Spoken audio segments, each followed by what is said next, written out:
16, 17, 18, 19, and 20. Admitted.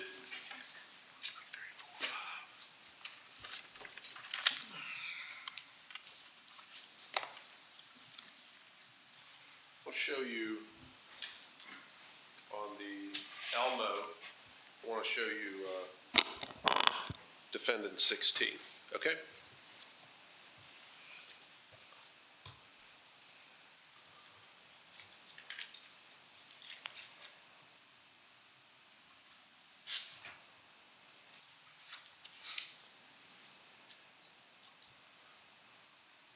This would be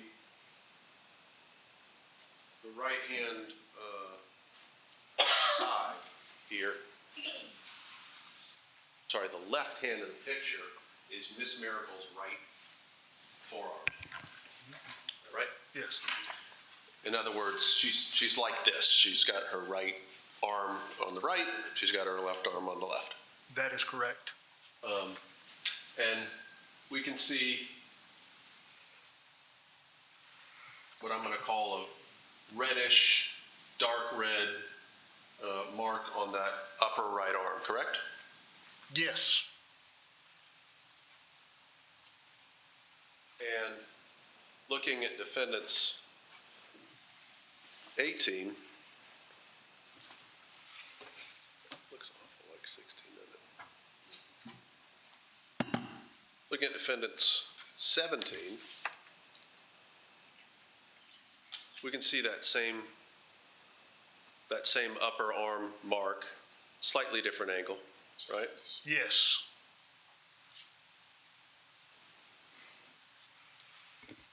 And defendant's 19, that same mark, slightly different angle. Correct.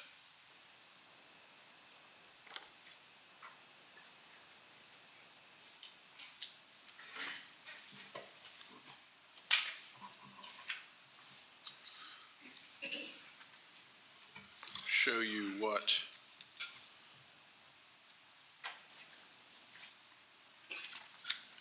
I had approached with this.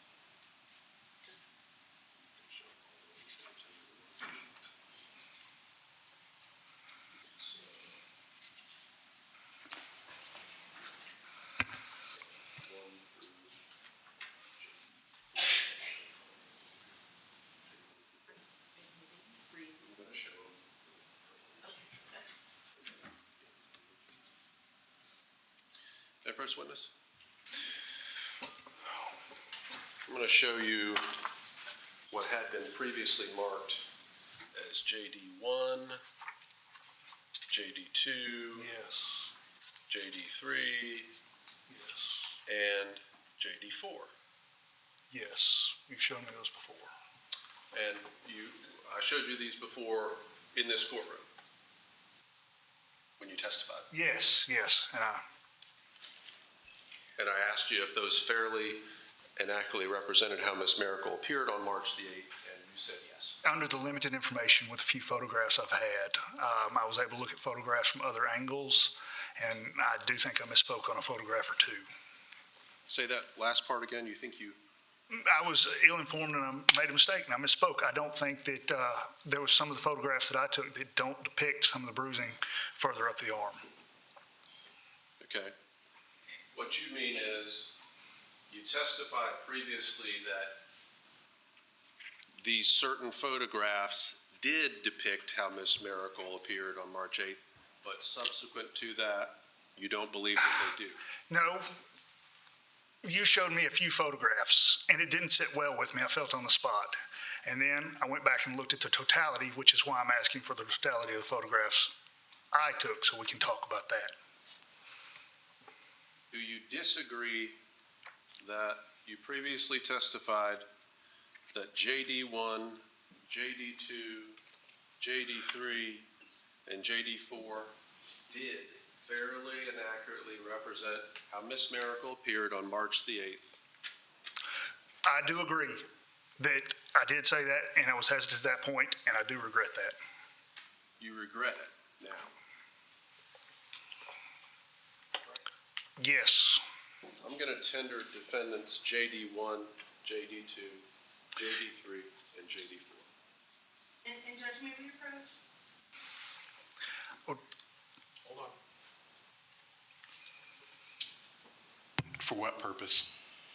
I'm not asking you to approach. I mean, I guess. No, I'm asking you, what are you're tendering it for what purpose? And don't display them to the jury. Thank you. Fairly and accurately represent how Ms. Mericle appeared on March the 8th, 2025, Okay. which the witness has testified that he previously affirmed. Okay, y'all come up.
Again, folks, the lawyers are doing their job. Thank you.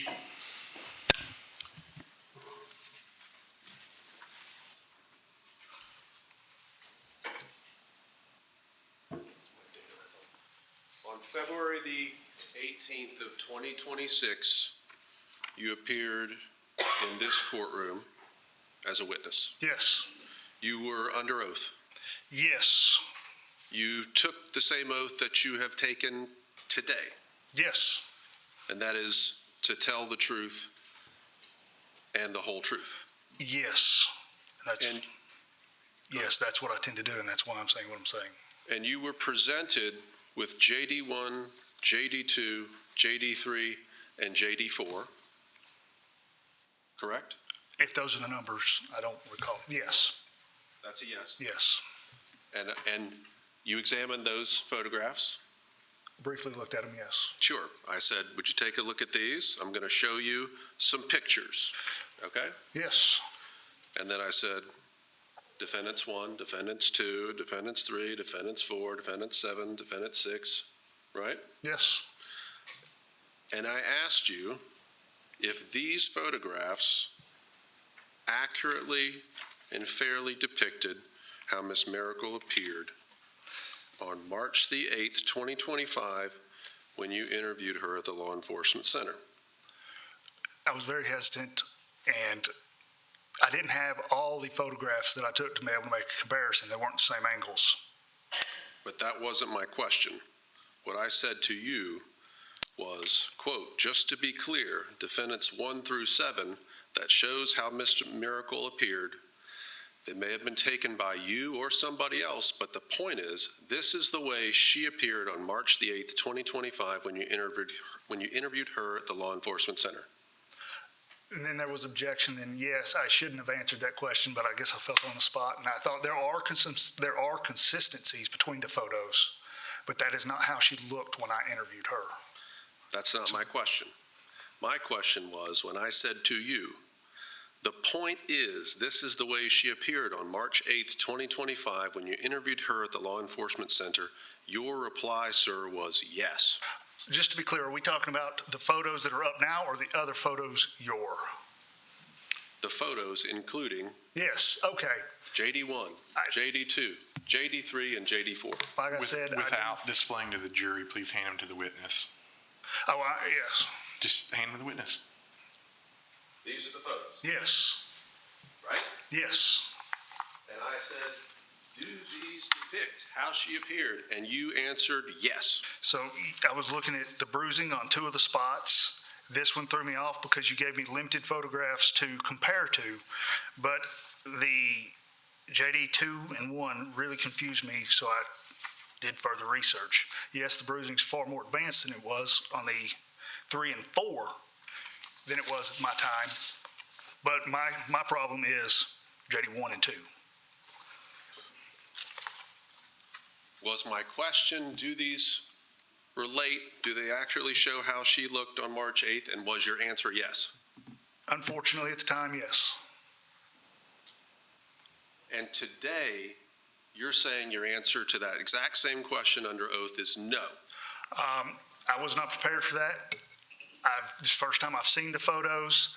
I made a hash statement, and I didn't have time to actually go through and evaluate them with the other evidence at hand.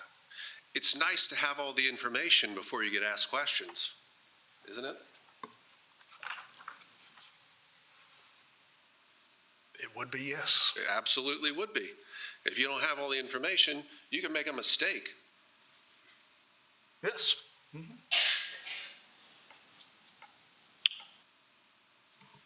Asking you more questions about JD1, JD2, JD3, and JD4. You know that these were taken the next day after your interview with Ms. Mericle. I believe you told me, yes, you alleged that they were taken from an attorney at the jail. And you don't disagree with that. I have no reason to disagree with that. You're not telling this jury that these photos are from 2 weeks after March the 8th. All I'm disagreeing with is the markings versus my photographs that I took, compared them.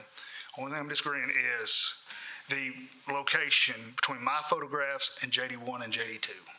Okay. That is the only disagreement I have. Yes, when you say look the same, I was talking about 3 and 4's locations of bruising, but I wouldn't say they look the same. But they are same location is what I was testifying to. Bruising in the location in the arm is the same on this photo here. What can I say? Yes, sir. With this photo within here. respect to some of the photos you gave me, yes, but not some of them. Are you contending that there was some sort of fakery of the injuries that are depicted in JD1, JD2, JD3, and JD4? Absolutely not. Absolutely not. What you're saying is, I can't say she looked exactly like that on March the 8th. What I'm saying is I didn't have all the information to my photographs because you presented me with a limited select few of photographs, so I could not see the tops to compare JD1 and JD2, and those are the 2 I'm disputing, that they don't look the same.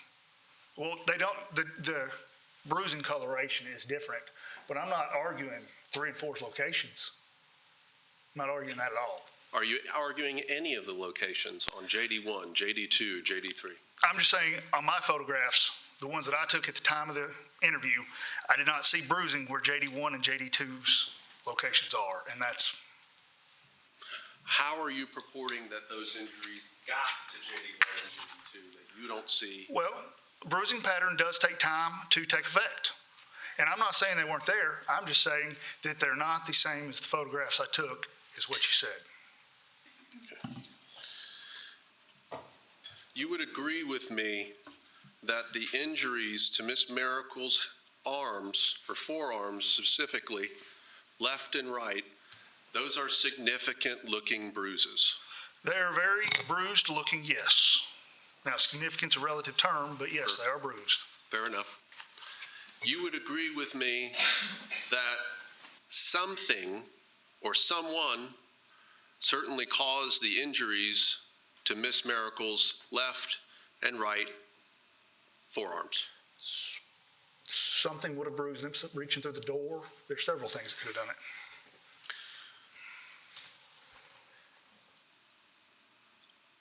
Is it your contention that the injuries to Miss Miracle's left and right forearms were caused by her striking the door with her forearms? That, in the interview, she does make statements about that, and I don't know. I wish she would have been more willing to talk about other things that you're alleging. But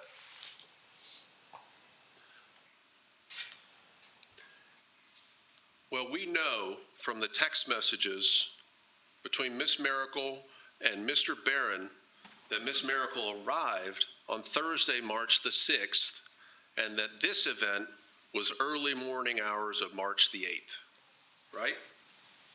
yes, Did you undertake any investigation to talk to anyone who may have seen Miss Mericle on March the 6th before she came to Hall County, and whether she appeared bruised or injured? I believe everybody was so far away that, no, I did not go to St. Simon's. Fair enough.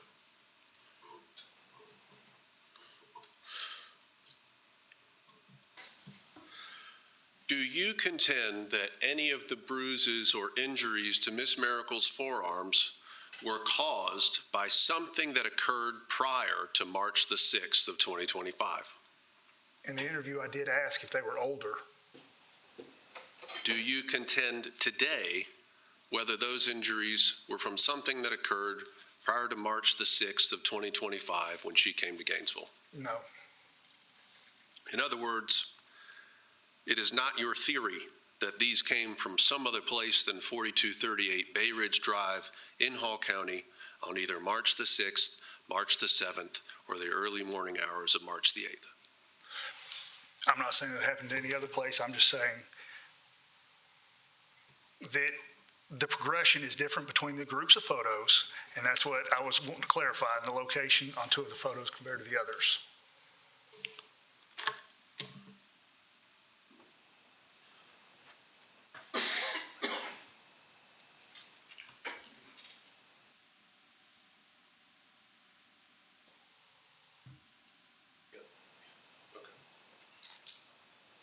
Judge, I will move at this time to offer defendants JD 1 through 4.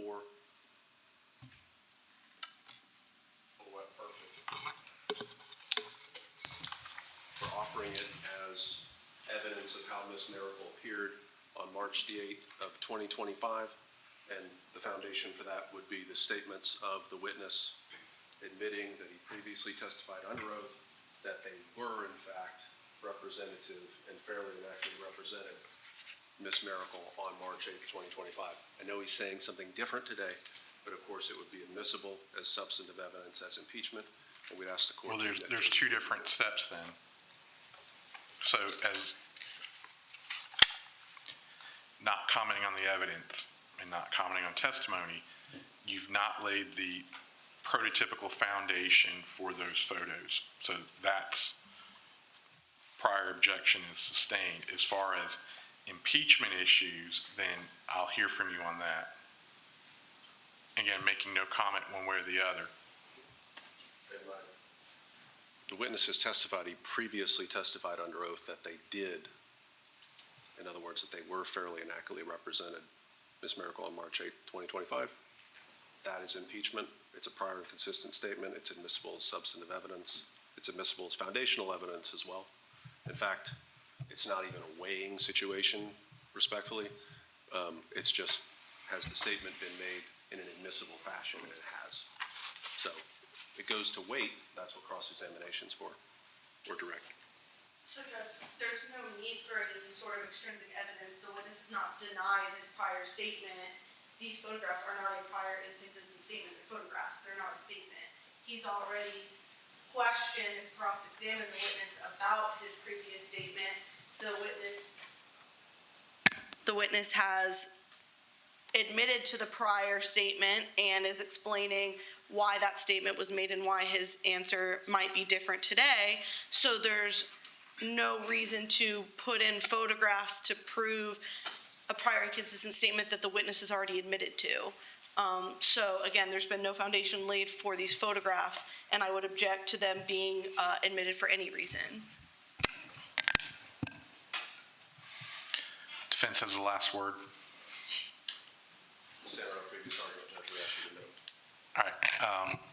Again, not commenting on the evidence for purposes of the photographs. They will not be taken into evidence by the court nor displayed to the jury through this witness.